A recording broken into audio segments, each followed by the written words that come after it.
You always turn one on, but not the other. It was so embarrassing. I got to the part and I was like, oh shoot. He would come over and just be like, Just kept the entire thing. just flip the switch in the back. And I get a chip like the corner of my head. Myself like a sticky note. And then what I did when I did that was And then there was powder and stuff. Yeah, everything. It's just because we had like one row. That's what we're doing. It's I just was like, looking at it. this is I something think we've never done. arthritis maybe it's too close. So it looked like it's like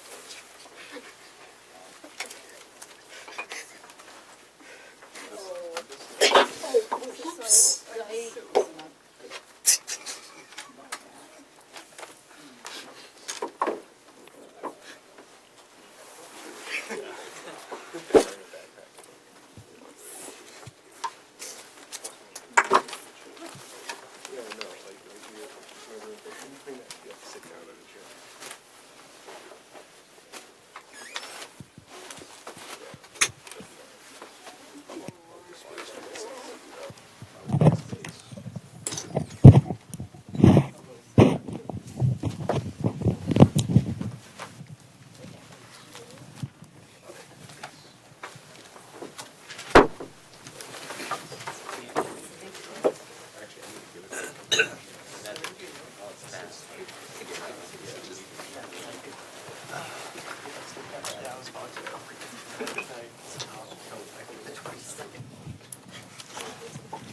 Okay, good morning, everyone. Let's see where we were.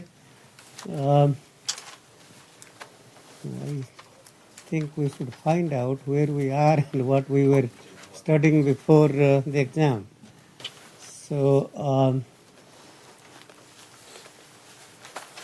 so this says that was lecture 19. I think that. Oh, okay.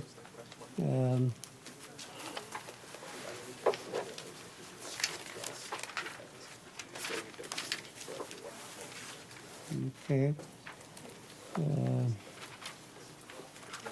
Okay, so I just posted a link to understanding MATLAB filter commands. So review that page.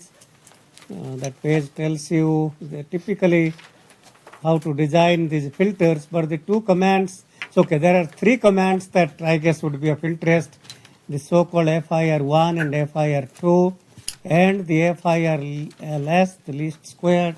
We are not teaching FIRLS, so just review FIR1 and FIR2. The main difference being one is the standard filter, low pass, band pass, high pass, etc. The FIR2 is a general multi-band filter.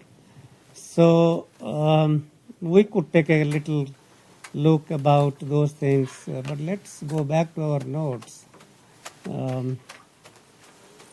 and maybe see how to review some of the homeworks, because I do want to spend a little time.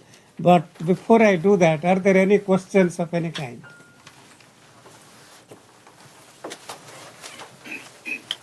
Okay, so I certainly have no idea about how the exam went, because I was gone and I haven't seen what those are like. But I think we should have some feedback for you how that went.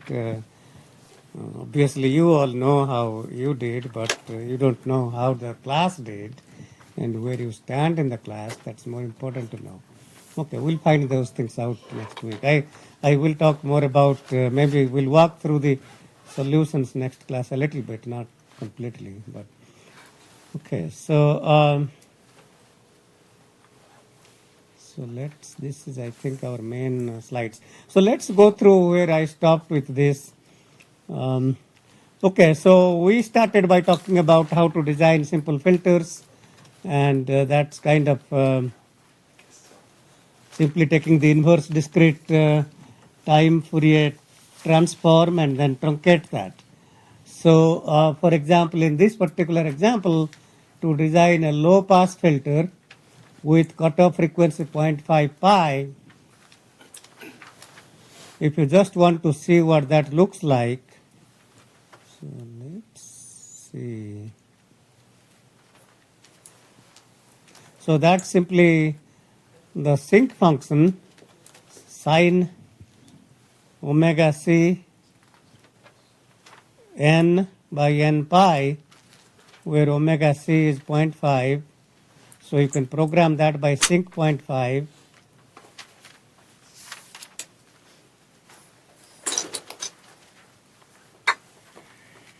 Okay, let that one come. We'll continue with this. And we spent little time on computing these errors.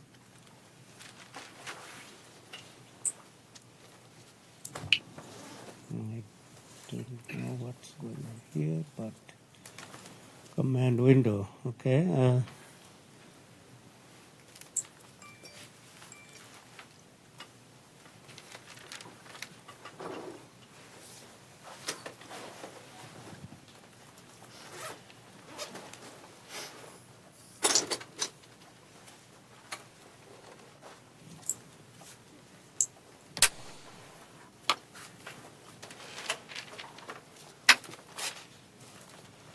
Okay, so if you just do sine omega c n by n pi, omega c is 0.5. We are plotting this from n equal to -3 to 3. That's our 7-point filter coefficients. And if you look at those numbers that we had, -1 by 3 pi, 3 pi is about 10. 3 pi is about 10. So minus 0.1, 0. So those kinds of numbers.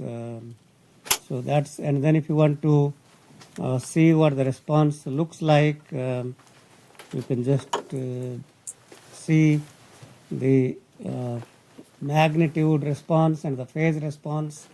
And you can see here that 0.5 was our specified low pass filter cutoff frequency, but it's little, well, I mean, it is almost, well, certainly up to 0.4 pi, it's almost 1, so 0 dB, and then it achieves a stop band, well, it looks like minus 20 dB or so, minus 20 dB or so. In the stop band attenuation, stop band is from 0.5 to pi, 0.5 pi to pi, and if you look at the maximum value in this 0.5 to pi, that's about minus 25 dB or something like that, or maybe minus 20 dB. Okay, so what happens with if you use FIR1 command, the FIR1, if I go back to the notes here, the FIR1 command will give you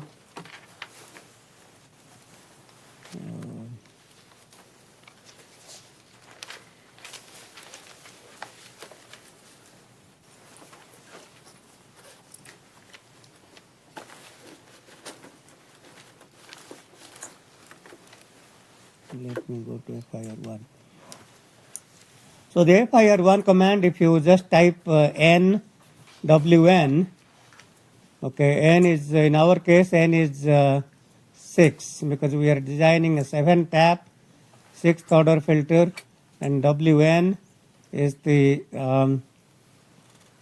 cutoff frequency. So that's, let's see here, number of filter type depends on the number of elements of wn. Okay, so FIR1 48 0. So the band pass filter command will be something like this. So wn in band pass filter, that's 0.35 to 0.65. So that's band pass. So if I use FIR1, so let's say B is equal to FIR1 6 and 0.5. So what you see here is these numbers are not exactly same as those numbers. So the main difference in this so-called FIR1 command, the default mode, is it takes these coefficients and multiplies by the Hamming window. And we will talk in a moment what Hamming window is. So that's why these numbers are a little less, because these are multiplied by a Hamming window. So we'll talk about that. We'll come back to these things. Let's continue with where we were, and then we'll come back to these. Okay, so we were talking about, okay, this is probably where we were, I think. Yeah. Okay, so the window-based filter design. So we define a rectangular window WRN, which is 1 from 0 to M. So that's order M or length M plus 1, 0 otherwise. And then the HN, the filter unit sample response HN, is the desired. Desired is always non-causal. And shift that right by M by 2, that becomes causal, multiply by the WRN. And that's really what we are getting. I mean, if you look at this, these values, minus 0.1061, 0.3183, etc., that's exactly what we are getting. But this B is, so the top B is with rectangular window, and this B is with a Hamming window. And in fact, if I plot what this Hamming window spectrum looks like,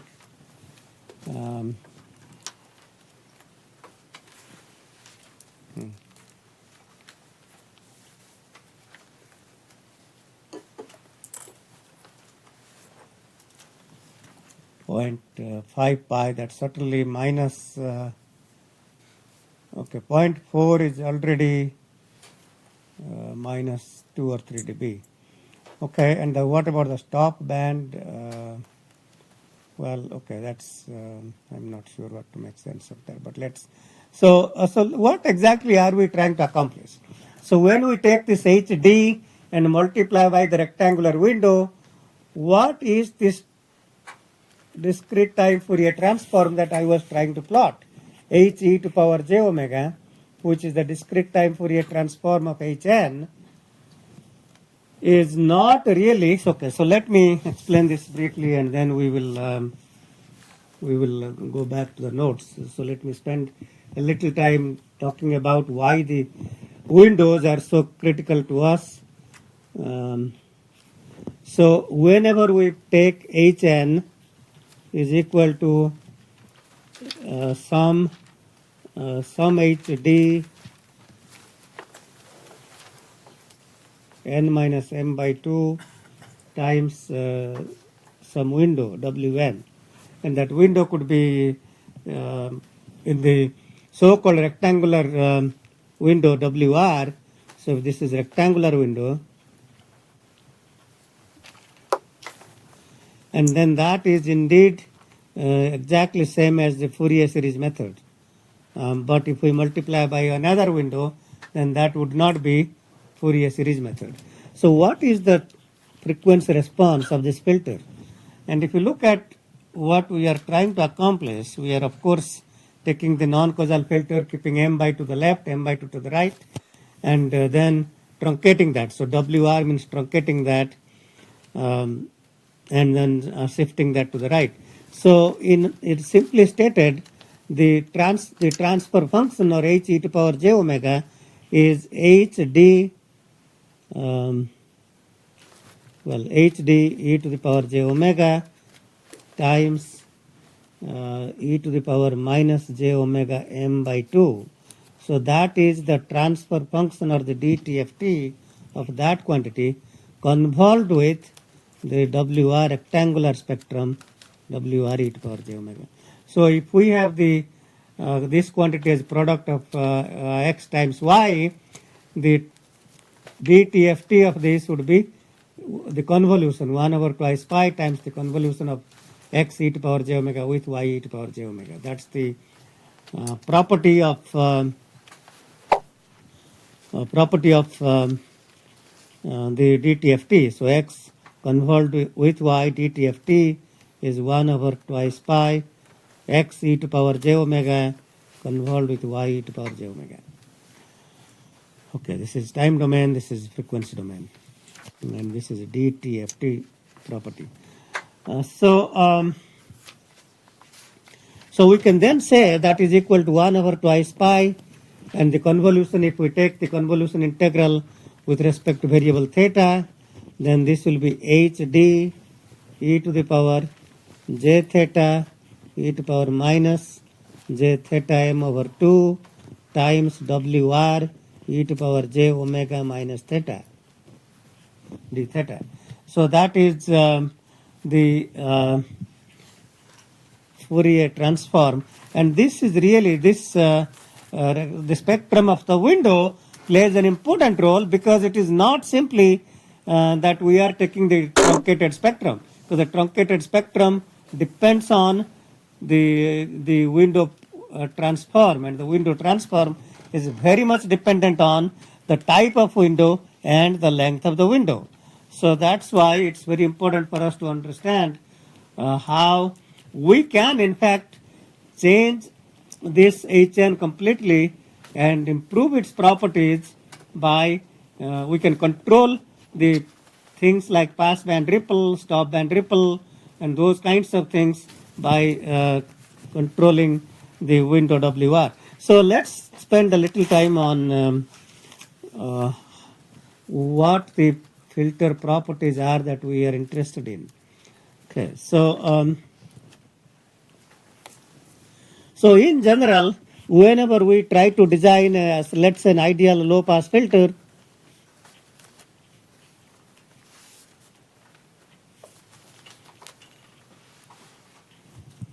we know that is not implementable. So that is certainly the ideal filters are never implementable, so we can approximate them in numerous ways.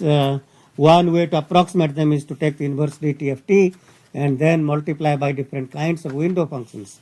The window functions will be useful to us when we convolve the truncated, the ideal spectrum here with the window spectrum here. We can shape this H to be different. So what will happen in practice? In practice, the filter response may look something like that. And so as we can see, and we will go back and look at some of these, there will be, so if this was 1, this may be, I don't know, 1.3, 1.5 or whatever.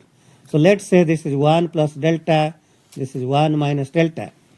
So where delta is a small change above 1 and below, let's call it 1 plus delta 1 and 1 minus delta 1, and let's call this delta 2. So instead of exactly being 0, it takes the magnitude, I should say this is magnitude, okay. So the magnitude takes, well, this was ideal, but the red plot is magnitude. So, the pass band attenuation, the pass band ripple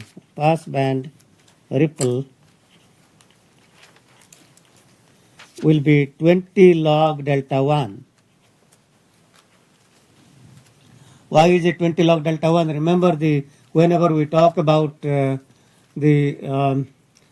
all these kinds of computing in a dB, so if you have some kind of a sound, let's say you have some kind of a sound X, okay, and then you take the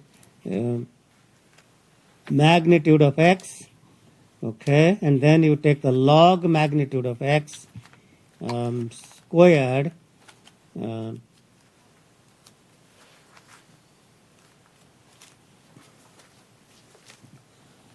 and then that quantity is called the unit bell. Okay, you take the squared because the squared function is a measure of energy. So if you have a sine wave, you might take the square of that or the average value of the square or whatever.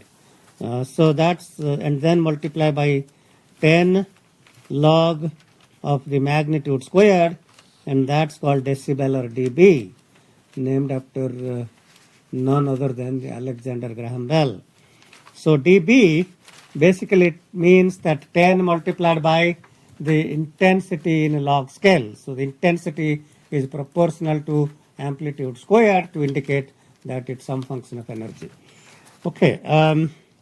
So and then if you bring that 2 here, that becomes then 20 log magnitude of x. That's called dB.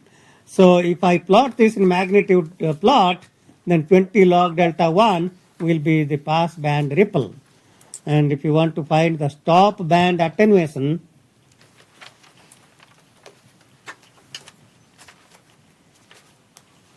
that will be 20 log delta 2. So to give you one example, let's say that delta 2 is 0.001. So that means instead of exactly becoming 0, it is less than 0.001. And that means in the dB scale, that will be 20 log 10 to power minus 3, which will be minus 60 dB. So clearly, a digital filter that has a stop band attenuation of minus 100 dB is a lot better than a stop band attenuation of minus 60 dB.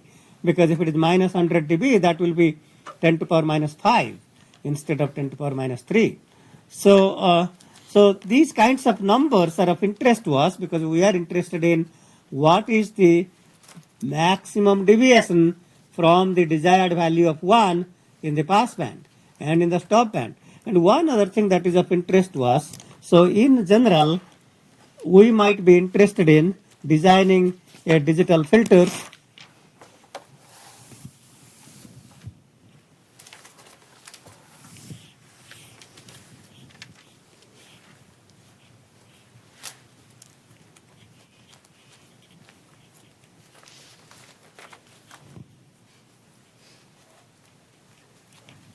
Okay, so the ideal filter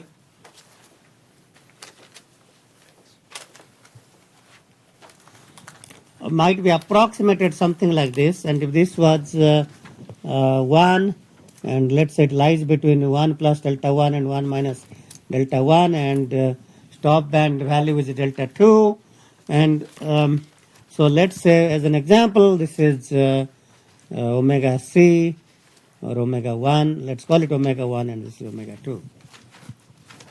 So instead of defining an ideal filter with the cutoff frequency omega 1, we are now talking about a filter, a low pass filter here with the cutoff frequency omega 1 such that it satisfies certain passband ripple, and in this case the passband ripple is within 20 log delta 1.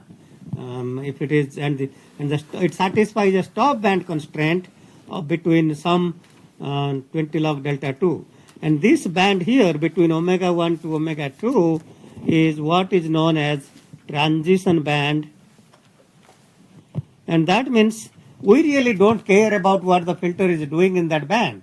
So it's simply what is impossible. It is impossible to have a ideal drop from 1 to 0. That is impossible. So the smoother we have the curve, the better it is. So this so-called transition bandwidth. If I want a filter, that what's the difference between? Let me say what is the difference between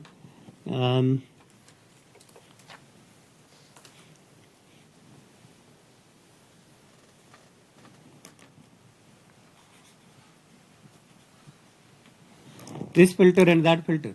So the transition bandwidth here is significantly smaller than the transition bandwidth here. What do you think?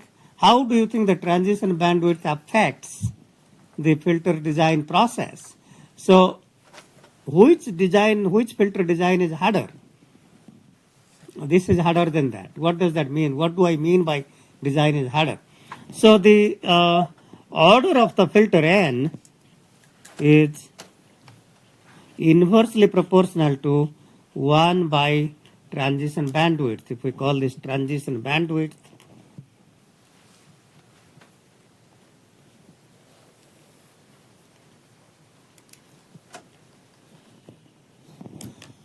so in the ideal filter design case, the transition bandwidth is 0.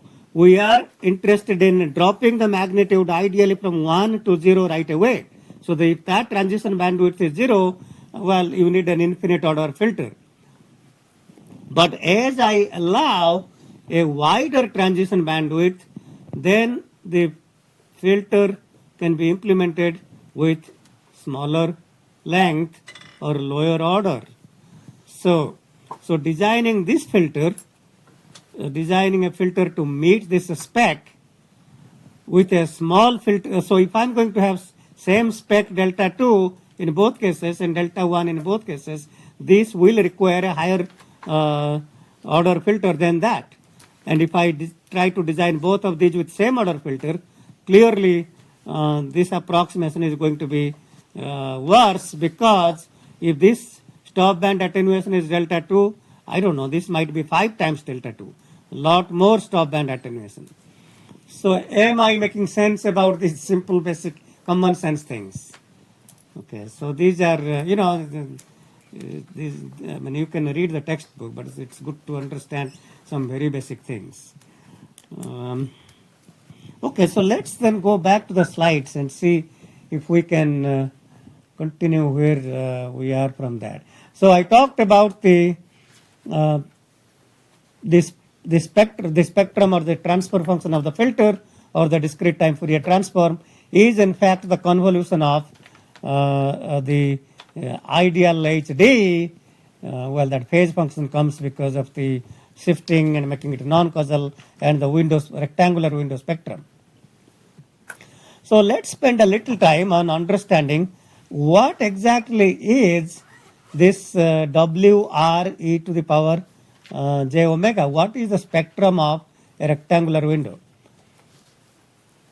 So let me work that out on the notes here, and then we'll get back to the slide. So let's talk about the rectangular window spectrum.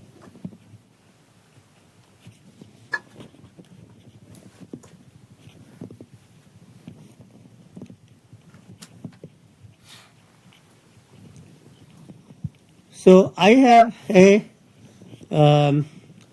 rectangular window function of order m, which is 1 from n equal to 0 to m. So this is WRn, which is 0 for n less than 0 and n greater than m, and is otherwise 1. So WR e to power j omega is summed over all n equal to 0 to m, 1, each of these is 1 times e to power minus j omega n. And that can be written as 1, so a times a is 1 minus r to the power number of terms, r to the power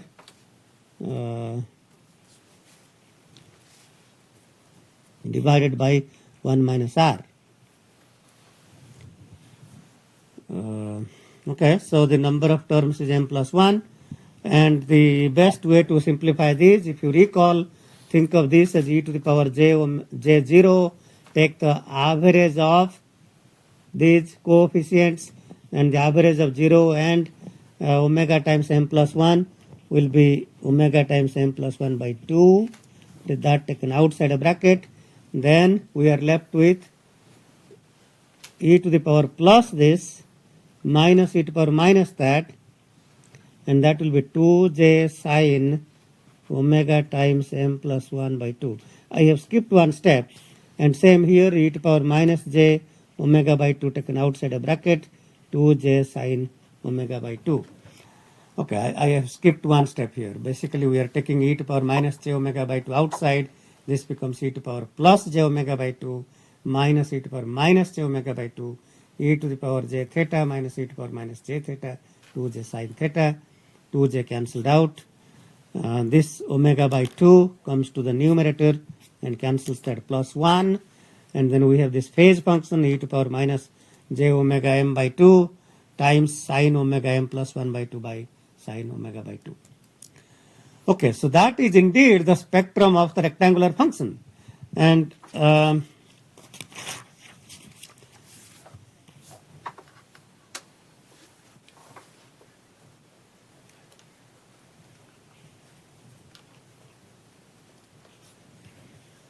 okay, so that then is e to the power minus j omega m by 2 times sine omega times m plus 1 by 2 by sine omega by 2. Okay, so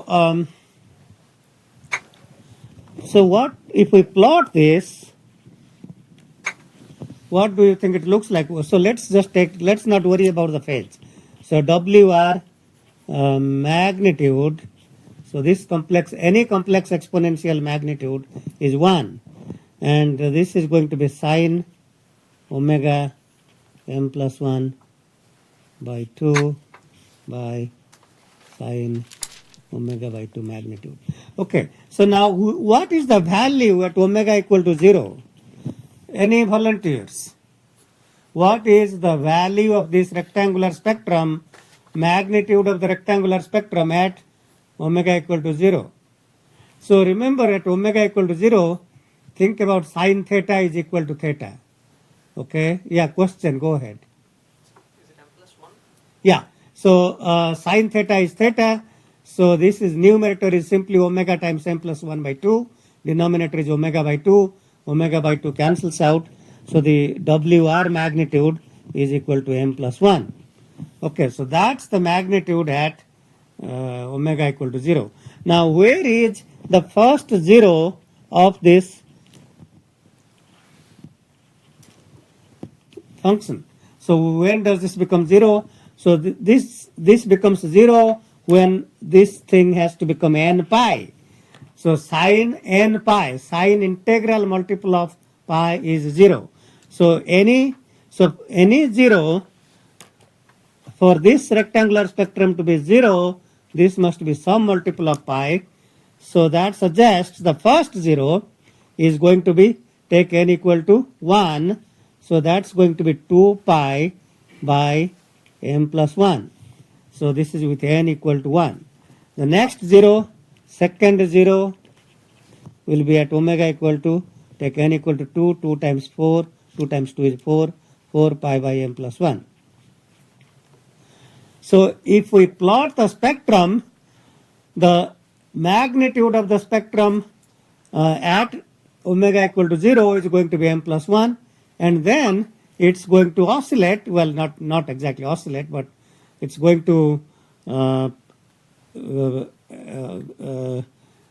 achieve zeros at these values. So, so what we are interested in, so this is the first 0, this is the second 0, and these peaks will decrease. So this is the third 0. Now, what we are interested in is what is the first side. This is called the main lobe. If you look at this thing here, this is called the main lobe, this is called the first side lobe, second side lobe, third side lobe, etc. So, so in the rectangular spectrum,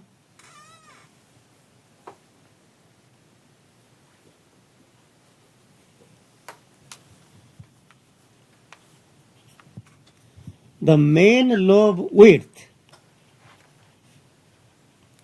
so the width of the main lobe, so this is twice pi over m, and this is minus twice pi over m, so the width of the main lobe is 4 pi over m, roughly m or m plus 1. If m is large, then 4 pi over m.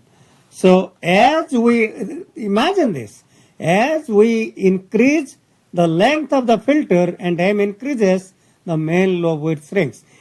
In any case, as m becomes infinity, this should become a delta function. Well, that's what you, I mean, if it was Hn is 1 for all n, then the dTft is a delta n, which means it becomes 0 width infinite height impulse, not impulse.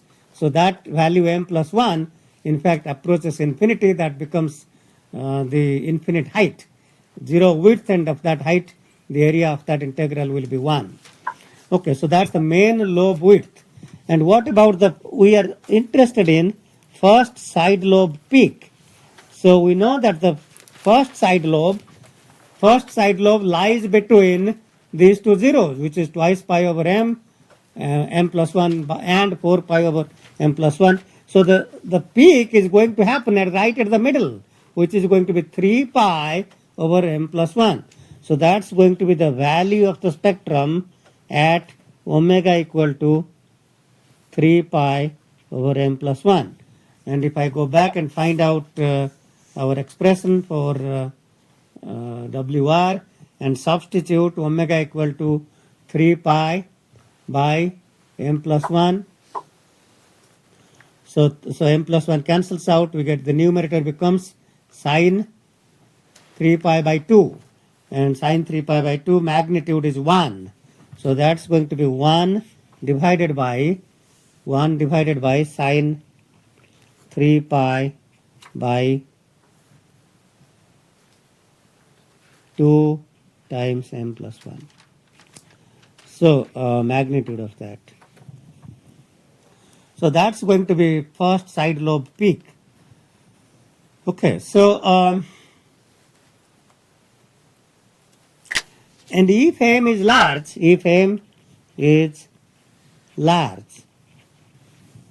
then 3 pi by 2m plus 1 is very small, and then I can approximate, this is approximately equal to, sine theta is approximately equal to theta, and that will become 2 times m plus 1 by 3 pi. That's approximately equal to that number. If m is very large, then sine theta is theta, 1 by that, take the reciprocal, you get 2 times m plus 1 by 3 pi. So, so what exactly is the attenuation in the side lobe? So with respect to main lobe height, with respect to main lobe peak, what was the main lobe peak? M plus 1. And this is 2 times m plus 1 by 3 pi.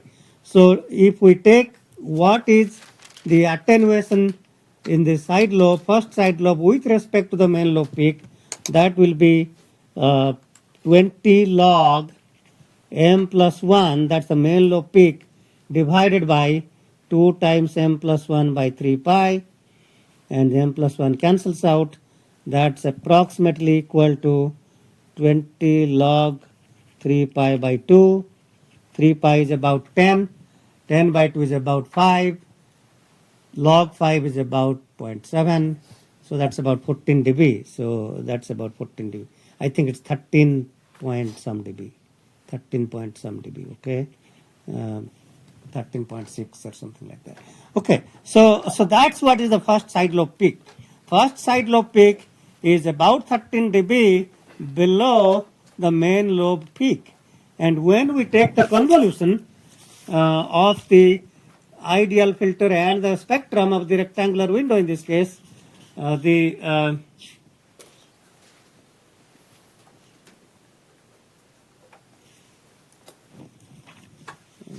see here,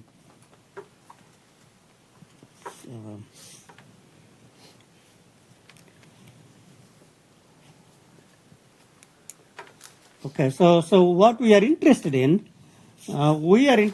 designing window functions where the this first side lobe peak is, say, a lot less than 13 dB.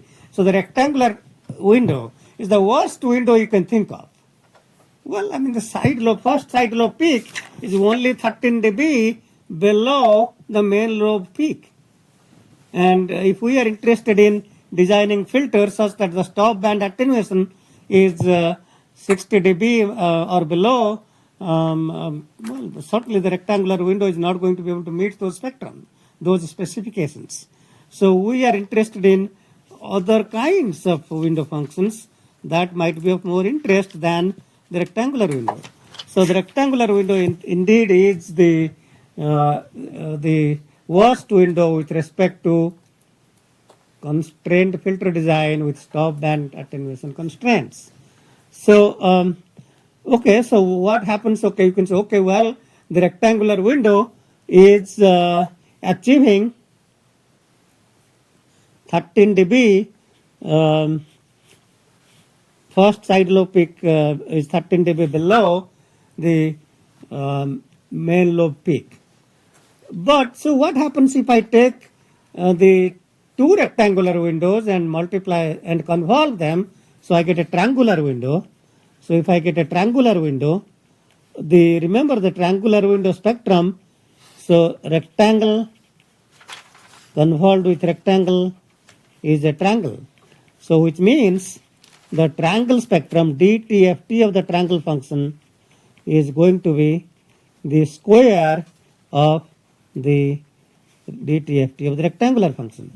So that suggests that, well, so definitely we can increase the first side lobe peak attenuation with respect to main lobe peak to be 26 dB below the main lobe peak by just replacing the rectangular window by a triangular window. This is squared, so 20 log, so that 3 pi by 2 becomes squared, and that 13 dB becomes 26 dB. So the so-called the triangular window is known as Bartlett window in the literature. Okay, so that's so the Bartlett window, and again, as in those days, in people sitting in Bell Labs, people like Hamming. Some of you might know Hamming by so-called Hamming code. Okay, so the Hamming window, and then Kaiser, Jim Kaiser. Kaiser we used to be, by the way, Kaiser was a professor at MIT before he went to Bell Labs, but he has had a long history of contributing to signal processing, and he was in fact one of the early people to try to take the simple recursive digital filters, the direct form 1 and 2, and put them into discrete components and design first biquad with that's so bulky.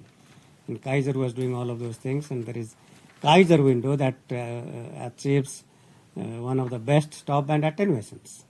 So, okay, so let's go back to the slides now that we have alluded to what these window functions look like. So let's go back to where we were. So the rectangular window spectrum, as we discussed, has a main lobe width of about 4 pi by m. We say m, we assume m is large. And this is again, as you can see here, this is showing here the plot for m is equal to 7. So if we take m is equal to 7, the main lobe peak is 8. So m plus 1 is 8. And then these side lobes, this peak side lobe peak is, as we computed, if m is large, is going to be relative to the main lobe peak will be about 13 dB below the main lobe peak. Okay, so when we convolve, this is what is going on. When we convolve the ideal spectrum, so if you see what we are plotting here, we have the spectrum of the window function and the HD, the desired filter. Okay, so that's the filter, and then we are moving this window spectrum and then trying to multiply and integrate over minus pi to pi. And if we do that, we are going to have these ripples. And that's the cause of these ripples.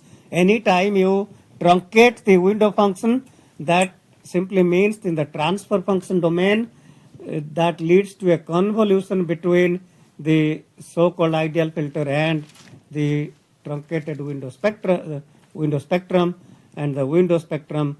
And as some of you might have read the textbook, depending on how you truncate, some of these will lead to lots of ripples. Some will reduce the ripples as m increases. And as the physicist Gibbs observed those things, and some of that is called Gibbs phenomenon. Okay, so the reason you get ripples in pass band and stop band, and in this bottom plot here and the top plot and the bottom plot, we are showing not exactly the magnitude but the amplitude. So the amplitude is going negative. If you take the magnitude, it will become positive or non-negative. Okay, so that's what is the convolution, and in this case, I already went through the fact that first side lobe peak n is m plus 1. That's the length of the filter. If n is large, then that's about 13.6 dB. So the first side lobe peak is 13.6 dB below the main lobe peak. Okay, so I talked briefly about Bartlett window. That's the triangle function that looks like that. That's of length again m plus 1. The center point is m by 2, and it increases from 0 to 1 at m by 2. And that's called the Bartlett window. Okay, so so the Bartlett window, as I described, can increase this first side lobe peak to be now multiply that by 2, so 27.2 dB below the. Let's see if we have. We have the Bartlett spectrum here. What are we plotting here? This is time domain. This is n going from 0 to m. So this is time domain plots. Bartlett window should be just exactly a triangle. And if let's see what we have the spectrum, or maybe, okay, maybe not. That's okay. So the Bartlett window first side lobe peak will be 27.2 dB below the main lobe peak. So then people started thinking about, okay, well, certainly there is a rectangular window and there is triangular window. What other kinds of windows can you think of? Well, people then came up with Hanning window and Hamming window and Blackman window, and these three different windows fall under the general category of raised cosine windows. Okay. So there is a mistake here. This R is not rectangular. This should be raised cosine windows. So the general form of this is A plus twice B cosine twice pi n over m plus twice C cosine 4 pi n over m. So these are called raised cosine windows, and in fact, if we go to the next plot, we see that instead of having the top plot that you see here, 1 all the way through, is the rectangular window, and the rectangular window is highly discontinuous. Highly discontinuous because it jumps from 0 to 1, jumps back from 1 to 0, and that discontinuity leads to more ripples in the spectral domain. On the other hand, the other windows are all the triangular window starts at 0. These are continuous. At least continuous.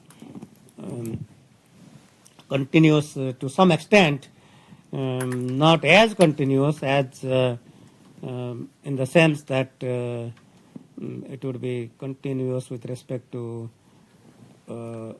continuity of the derivatives as well. So certainly the triangular window is not, the derivative of the triangular window is not continuous. Okay. So the left hand derivative is 0, right hand derivative will be some constant number. Yes. So just having the window approach 0 as n approaches 0 helps alleviate the ripples? Well, it's better than the discontinuity. I mean, again, as I am trying to explain, it brings down the ripples. And as I was saying about the triangular window, its derivative is not continuous. The left hand derivative is 0, right hand derivative is positive. So it's continuous to a first degree, but not to second degree. So Hanning and Hamming are smooth. So it's not just being. So if you look at these because of these are more smooth, instead of 0, these cosine functions are more smooth. And so if you look at this, how these are designed here, A is 0.5 and B is minus 0.25. And why is that minus 0.25? Well, if you think about, so the goal here is to make it continuous.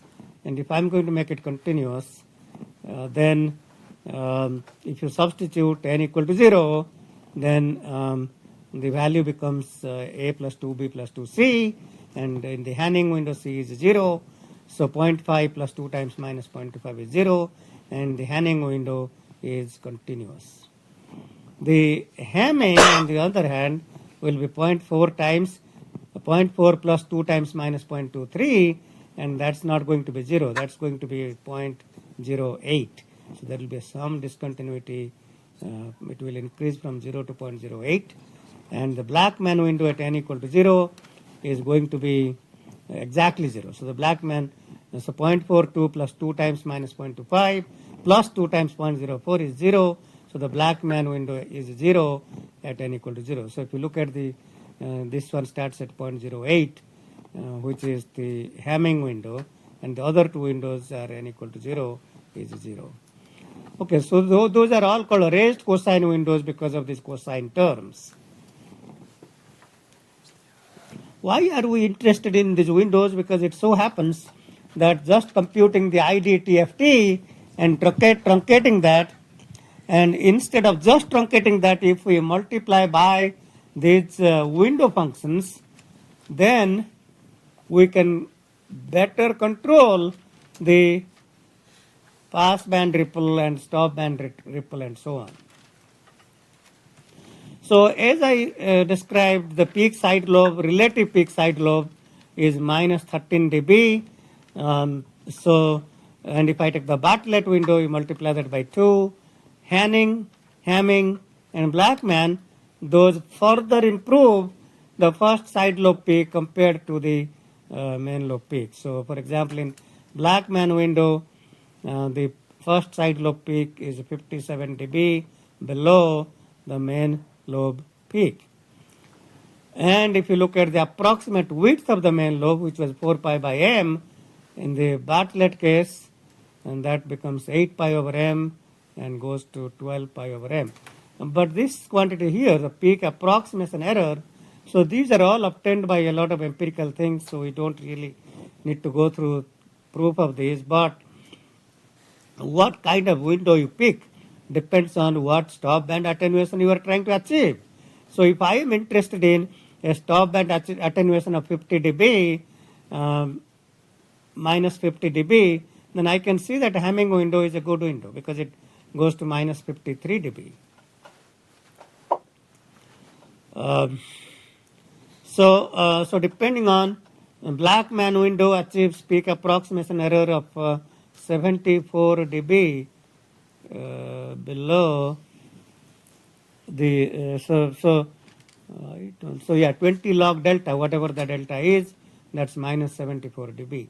And we are not going to spend a lot of time on Kaiser window, but there is all kinds of MATLAB commands to design Kaiser windows, and that's named after Jim Kaiser, who used to be an important person in signal processing all his life at Bell Labs, later at Bellcore, when Bell Labs split into two companies, Bell Labs and Bellcore. Okay, so then these are the equivalent Kaiser window that we don't. So the transition width, as I talked about. So the transition width is an important parameter. Remember, I talked about the transition width dictates the filter order. So if I'm interested in transition width 0, then the filter order should be infinity. So what this right hand column shows here is, given a transition width, you can find what filter order you need. So for example, if I tell you that I am interested in a 21 dB peak approximation error in stop band and a transition width of 0.2 pi. Well, then you say, okay, 21 dB, and I know that I can meet that spec by rectangular window, 0.2 pi or pi by 5 must equal 1.81 pi by m. Solve that for m, that's the filter order that we need. So these columns are very important. This, by the way, this, as you can see, this is table 7.2 from your textbook. Okay, so let's continue with. So here is some illustration of. You are going to use this knowledge to do your homework. Design a band pass filter with pass band between pi by 4 and 3 pi by 4 that achieves a stop band attenuation of 50 dB and a transition bandwidth of pi by 32.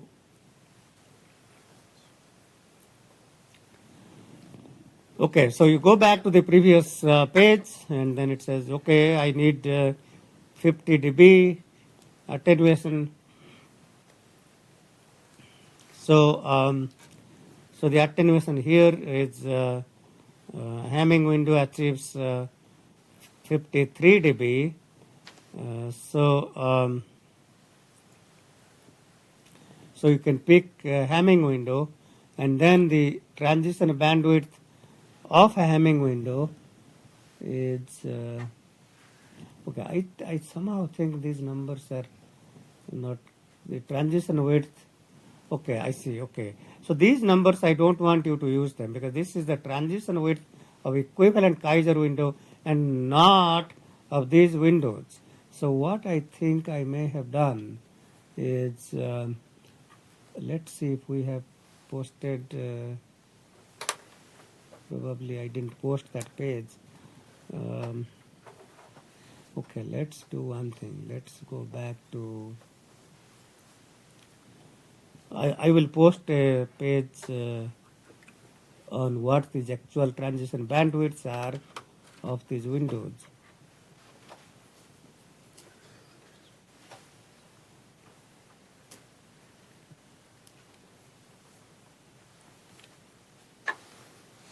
So I will post one handout page. Let's see here.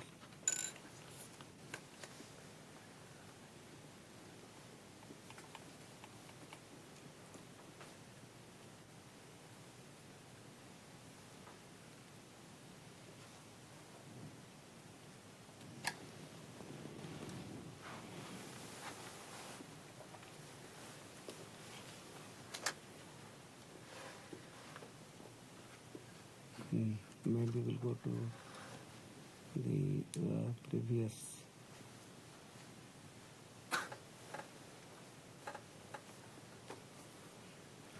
Okay, I'm going to post this on your course website. So these are the peak approximation errors of these filters. So the TBW of a Hamming window is 3.32 pi over m. Don't worry about the equivalent Kaiser window. So these are the, I will give you these numbers. So the Hamming window TBW is 3.32 pi over m. So this will go into your handout in the Moodle site. So then we go back and place 3.32 pi over m must be less than pi by 32, and that suggests m is greater than 106.2. And because we want to design a type 1 filter, m is even, the length is odd. So then take that to be the next even number, 108, and then that means it's a 109 tap filter that will meet that spectrum. Okay, so that's kind of showing you how to design these filters.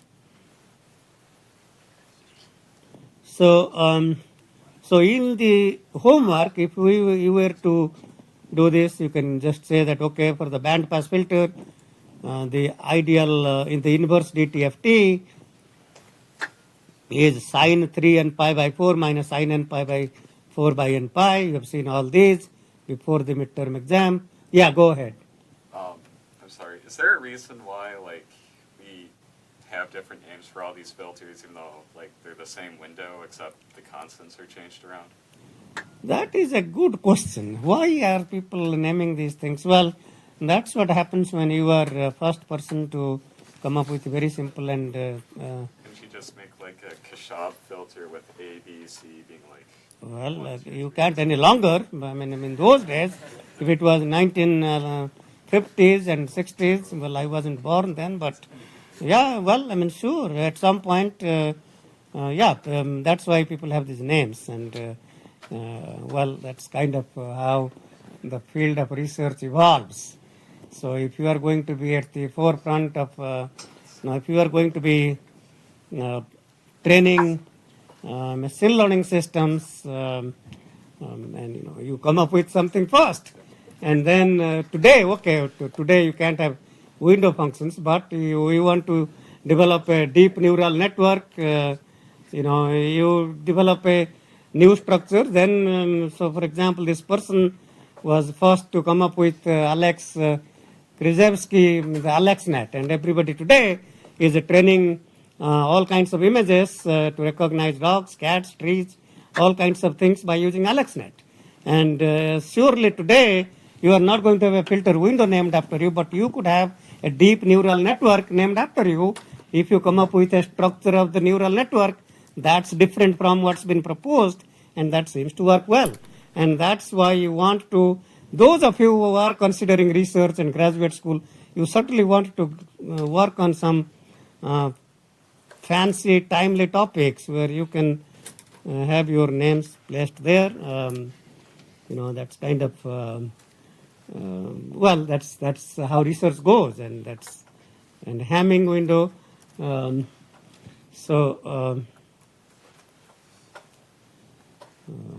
By the way, the Hamming distance, Hamming window. Well, he didn't consider his window to be that important, his contribution, so he didn't really. He is of course well known for Hamming code, Hamming distance, those kinds of things. But by all means, go and look at Wikipedia pages on these window functions, and that's always nice to see. There are spline windows. Welch was an important mathematician talking about all kinds of power spectral density.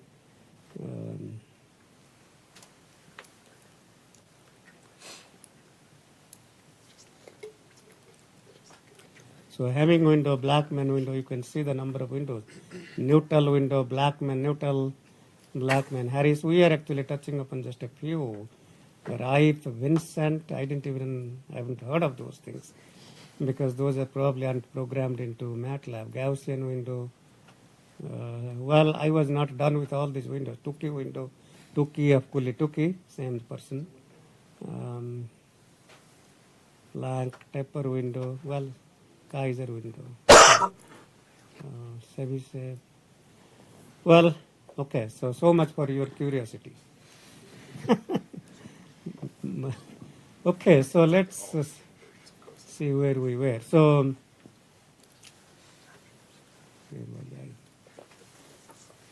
now that we have the HDN, then HD, so we already picked M to be 108. That means move that to the right to M by 2. So HD n minus 54 multiplied by the window function W. This W is no longer WR, but W Hamming, where W Hamming window is given by the raised cosine window. Okay.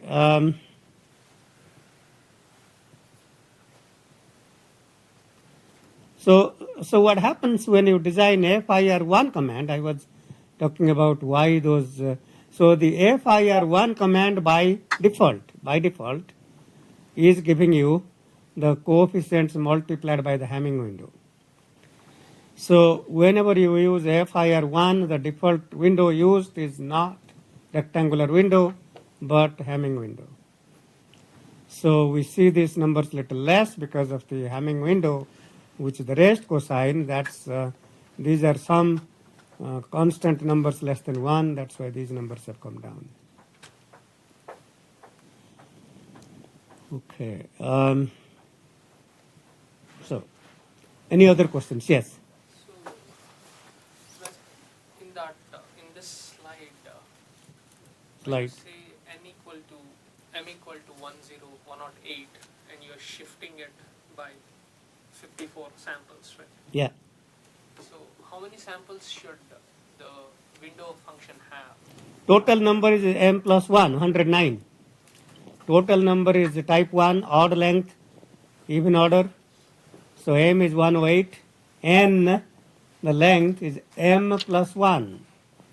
So the length will be 109. So this, we should say that this Hn for lowercase n defined from 0 to 108.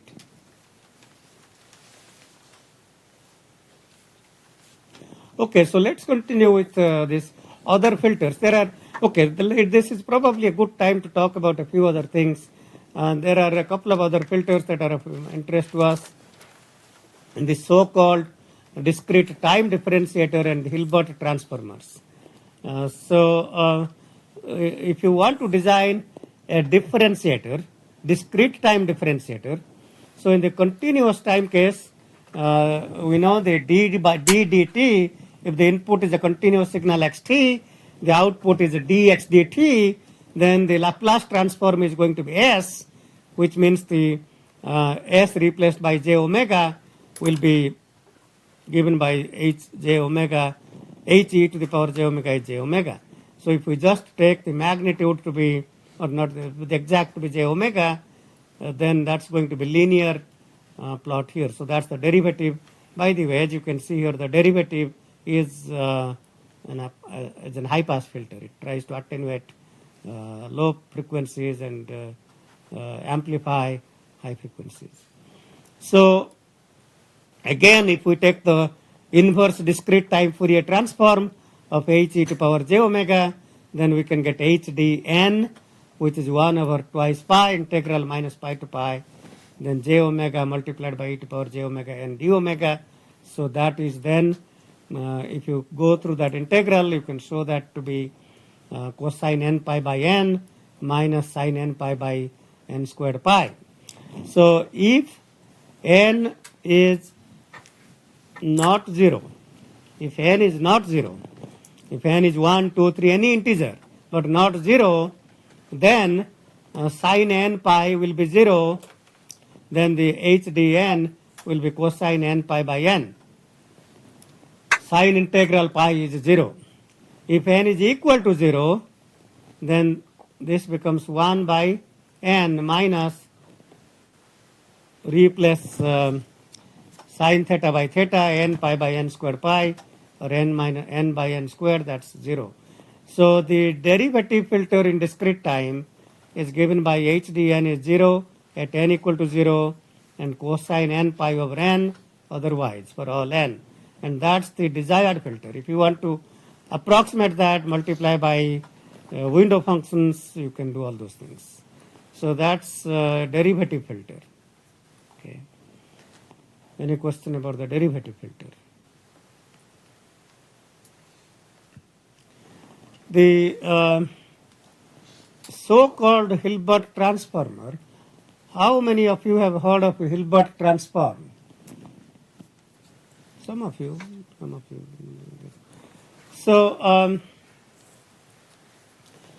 what the Hilbert transformer does, Hilbert transform, we should probably just say transform, not transformer.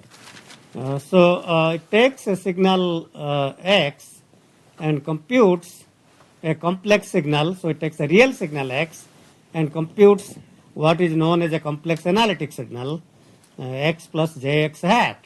And it has an in-phase component, which is the signal x, and it computes a quadrature phase signal, which is perpendicular to x, in phase and quadrature phase. And the quadrature phase signal is the imaginary part of the complex analytic signal y. Y is an analytic signal. So that's what y is. Y is the real signal plus j times the real signal shifted by 90 degrees. So that's kind of j times x hat. And this is the transform of the, so the Hilbert transform is defined by this transfer function here.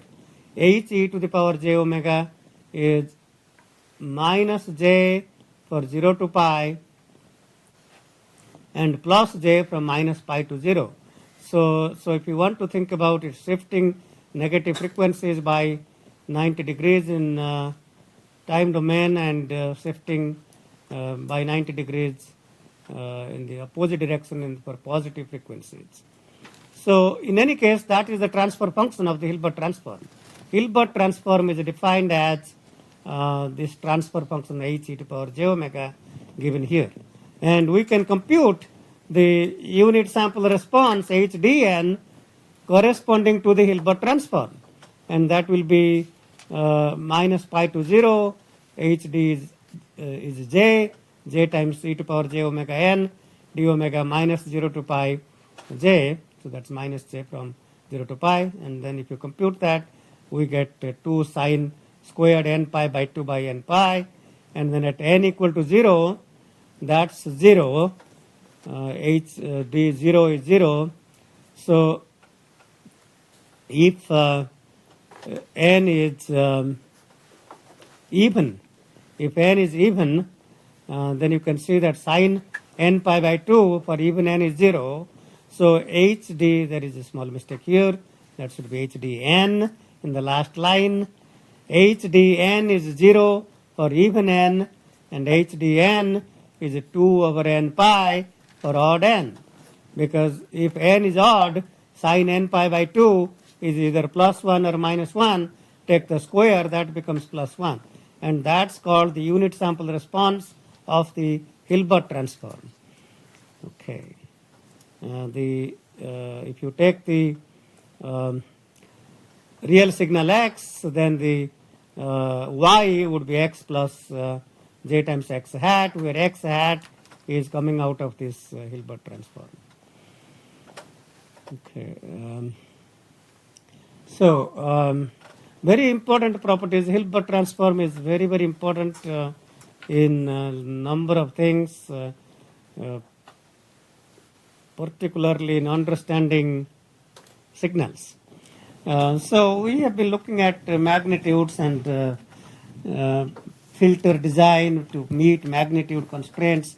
So one of the important thing about the Hilbert transform is it can give you a phase of the complex analytic function y. So you get x plus j x hat, and if you compute the tan inverse x hat of x, you will get some measure of phase, and that has a lot of significance in many signal processing applications, particularly in biomedical signal processing applications.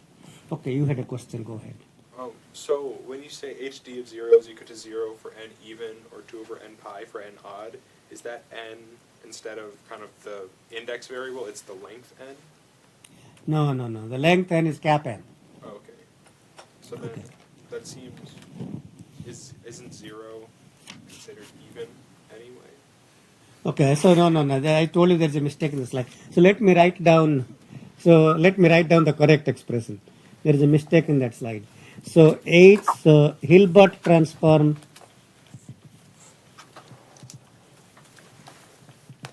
HDN is equal to 0 for n even, 2 over n pi for n odd. So that one is a mistake in the slide. Is that making more sense now? Yeah, there is a mistake in the slide. You have to, so the TA in the past class who typed all these things, well, I can only correct so many mistakes. I mean, I cannot correct infinite mistakes. So we have a couple of minutes, but let's just take a quick look about the homeworks and see if, okay, I'll post this so you know the transition bandwidth. I am not sure if we can, so let's take a very quick look so that you are able to do the homework problems, which is due next class. Next week, as you know, we do not have class on Thursday. So I do want to start a new topic on sampling. So this is a multi-band filter. So most of these are to compute. So the problem 1, 2. Problem 3 is asking you to find the window type. So for this you have to find at least 50 dB. So that's a Hamming window. Number 4 gave you Hamming window. And length 55. And use the MATLAB command FIR1. Problem 5.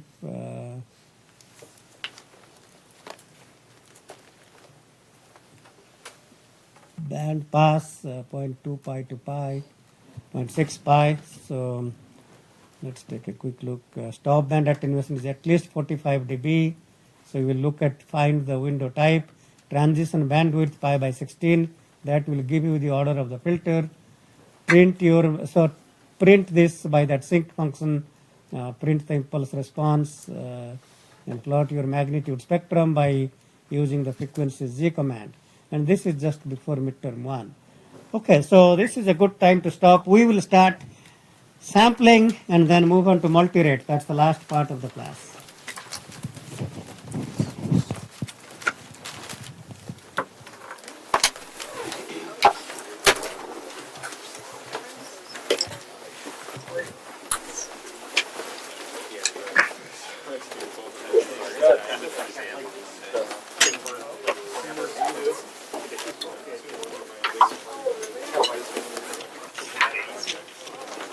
It's actually